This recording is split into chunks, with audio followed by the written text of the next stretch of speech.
100ಕ್ಕೂ ಹೆಚ್ಚು flight cancel, ವಿಮಾನ ಪ್ರಯಾಣಿಕರಿಗೆ ತೀವ್ರ ಸಂಕಷ್ಟ, ಇಂಡಿಗೋ ಸಿಬ್ಬಂದಿ ವಿರುದ್ಧ ಆಕ್ರೋಶ. ಭಾರತಕ್ಕೆ ಬಂದಿಳಿದ ರಷ್ಯಾ ಅಧ್ಯಕ್ಷ ಪುಟಿನ್, ಏರ್ಪೋರ್ಟ್ಗೆ ತೆರಳಿ ಸ್ವಾಗತಿಸಿದ ಪ್ರಧಾನಿ ಮೋದಿ, ಒಂದೇ ಕಾರಿನಲ್ಲಿ ಒಟ್ಟಿಗೆ ಪ್ರಯಾಣ. ಶಾರುಖ್ ಪುತ್ರ ಆರ್ಯನ್ಗೆ ಸಂಕಷ್ಟ, ಮಹಿಳೆಗೆ ಮಿಡಲ್ ಫಿಂಗರ್ ತೋರಿಸಿ ಪ್ರಮಾದ, ಬೆಂಗಳೂರು ಪಬ್ನಲ್ಲಿನ ವಿಡಿಯೋ ವೈರಲ್. ಪಂಜುರ್ಲಿ ಹರಕೆ ಈಡೇರಿಸಿದ ಡಿವೈನ್ ಸ್ಟಾರ್, ಕಣ್ಣೀರು ಹಾಕಬೇಡ ನಿನ್ನಿಂದೆ ನಾನಿದ್ದೇನೆ ಎಂದು ಅಭಯ, ಕಾಂತಾರ ಹಿಟ್ ಬಳಿಕ ದೈವದ ಮೊರೆ.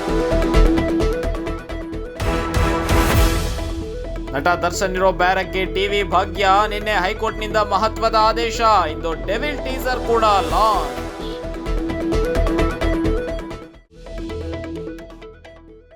ಸಂಪೂರ್ಣ ನ್ಯೂಸ್, ನಮ್ಮ ನಡಿಗೆ ವಾಸ್ತವದ ಕಡೆಗೆ. ಇದು ನಿಮ್ಮ ಧ್ವನಿ.